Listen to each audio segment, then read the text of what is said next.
Tanghali na nga ng mga oras na to at uwian na nila Athena sa school at ako ang magsusundo sa kanya. Pero bago ko nga siya sunduin, magluluto muna ako ng ulam namin para nga pagkasundo ko sa kanya ay kakain na siya. Sardinas na may itlog lang naman yung lulutuin ko, kaya okay lang kahit hindi ko siya masundo agad. At yun din naman talaga yung gusto ni Athena minsan, yung hindi siya masundo agad para nga may time pa siya makipagkwentuhan or makipaglaro sa mga klase niya. Wala kasi akong maisip na lutuin na ulam namin, kaya sabi ko itong sardinas na may itlog na lang. Total naman matagal-tagal na rin kaming hindi nakapag-ulam ng ganito. Tsaka hindi na rin talaga ako nagluto ng ulam kasi mga bandang hapon lalabas nga kami ni Athena at magkakaimol kami. Bale, itong sardinas na may itlog, pang tanghalian lang talaga namin to. Yung panghapunan namin, doon na lang kami kakain ni Athena sa kaimol. Kasi si daddy naman, naalis naman to ng mga bandang hapon. Hindi na ako naglagay ng mantika. Tapos yung nakita nyo na parang mantika tsaka parang itim-itim dyan sa kawali. Galing yun sa tinapay mga mamis kasi naglagay ako ng butter tapos nagtoast ako ng tinapay. Kaya hindi ko na hinugasan yung kawali kasi umaga ko lang naman din nilutuan yan. Bali yung natirang butter sa kawali ay na yung ginawa kong mantika. Nagisa lang naman ako ng bawang at sibuyas. Tapos ay nilagay ko na yung 2 lata ng sardinas at nilagay ko na nga din yung 4 na itlog. Dati kapag nagluluto ako nito, tinatanggal ko yung sabaw. Hindi ko sinasama sa pagluluto. Dahil nga medyo nadadren ako, ito sinasama ko na ngayon. Nung natapos ko naman lutuin yung sardinas mga mamis, nagpunta na nga agad ako dito sa school ni Athena para nga sunduin na siya. At sakto naman mga mamis ay nag-aantay na rin siya kasi nga nag-uwian na rin yung mga ibang kaklase niya at wala na siya kakwentuhan. Sa totoo lang mga mamis, hindi talaga ako ang lagi nagsusundo kay Athena tuwing uwian niya. Ang daddy niya talaga ang lagi nagsusundo sa kanya kasi ako nga tuwing tanghali ay tulog ako at hindi na talaga ako ginigising ni daddy. Pero kapag alam ko mga mamis na maganda naman ang tulog ko or nakatulog naman ako ng gabi, ako na talaga ang nagpipick up or nagsusundo kay Athena sa school. Anyway mga mamis, kapag sundo ko nga kay Athena, pinakain ko na nga agad siya pag uwi namin dito. At habang kumakain nga siya, nilaban ko muna itong mga punda na tinahi ko. O mga mamis, ako ang gumawa nito kasi nga meron ako mga nabiling tela, yung satin or silk na tela. Tapos sabi ko, ako na nga lang ang magtatahi ng mga punda. Dapat talaga ipapatahi or papagawa ko tong punda. Kaya lang magastos pa ako ng doble. Kaya sabi ko, ako na lang. Total wala naman akong ginagawa. Halos isang linggo ko nga rin pinagtyagaan na tahiin lang. Nagamit ang mga kamay kong itong mga punda na to mga mamis. Kapag wala akong ginagawa, ayun magtatahi ako. Pero kapag naboring ako, yun titigilan ko muna yung pagtatahi. So anyway mga mamis, fast forward tayo. Hapon na nga ng mga oras na to at pupunta na nga kami ni Athena ng Kai Mall. Kaya pala nagpunta kami dito ni Athena mga mamis para nga makipagkita sa kaibigan ko. At bukod doon mga mamis, pinangakuan ko din kasi talaga si Athena na pupunta kami dito kapag hindi na siya busy or wala siyang gagawin or wala siyang pasok kinabukasan. Naawa kasi ako kay Athena mga mamis kasi sa totoo lang, galing kami dito nung isang araw pero mga 8:30 na yon para lang sana bumili ng kailangan niya para sa project niya. Tapos nakita niya bukas pa yung Belgian waffle sa tapat ng pagbibilhan namin ng project niya dito sa loob ng Kai Mall. Tapos nung nakita ni Athena yung Belgian waffle, syempre bukod sa nakita niya, ang bango naman din kasi talaga noon. Ang sabi niya, gusto daw sana niya ng Belgian waffle. Kaya lang sabi ko naman,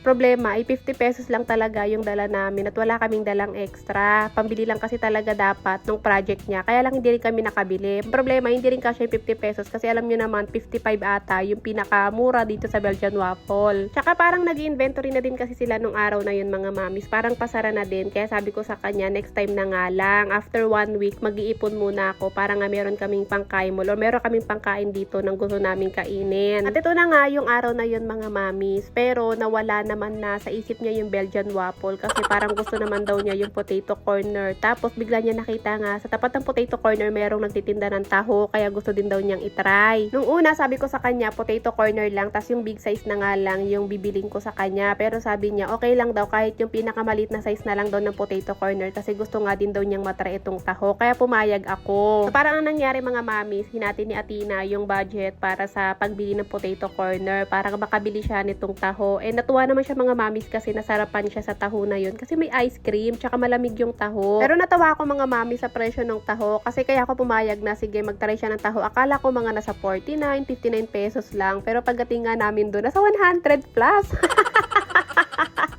Pero hinayaan ko na nga mga mamis kasi nga wala naman din ako magagawa. Tsaka feeling ko deserve naman to ni Athena. Kasi kung napansin nyo, ang laki ng pinayat ni Athena mga mamis. Kasi nga nagkasakit to, hindi ko na lang binavlog. Kasi nga sobrang busy nila sa school. Tapos yun nga, paiba-iba yung panahon natin. Malamig, iinit, kahit March na. Kaya si Athena nagkakasakit na naman. Ito at dumating na nga yung kaibigan ko mga mamis. At tumakit na kami dito sa taas. Bumili na kami ng mga makakain namin. Yung mga kinakain namin na yan mga mamis, puro 49, 60, tsaka 100 plus lang yung mga yan. So anyway After mga mami, sa tapos na kaming kumain, hindi na ako nakapag-video kasi nga nauwi na kami sa pagkukwentuhan nitong kaibigan ko. Naalala niyo yung mga binibenta kong product na galing Korea. Sa kanya galing yun mga mami, sumuwi siya galing Korea. Huling kita pa kasi namin talaga nung pagka-uwi niya galing Korea, kaya nagkita ulit kami ngayon. Kumain at nagkwentuhan lang naman kami mga mamis. Nanira lang kami ng buhay ng ibang tao sa mga kwento namin. Hindi, charot?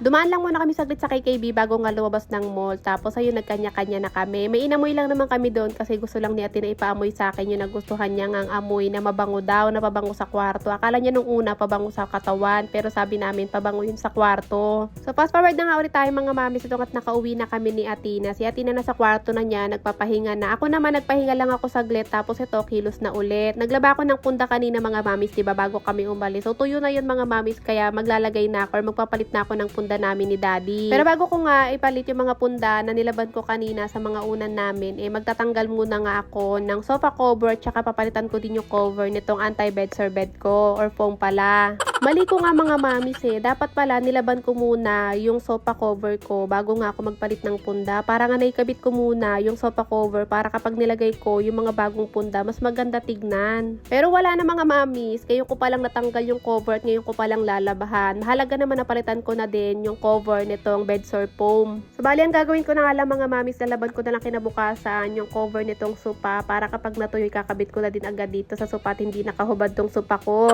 Napalitan ko na yung cover ng bed sore foam ko, tapos ito at nagpalit na nga rin ako ng mga punda ng unan ko. Bali 3 tela tong binili ko mga mamis at lahat ng tela na to parang 2 yarda. Tama ba yung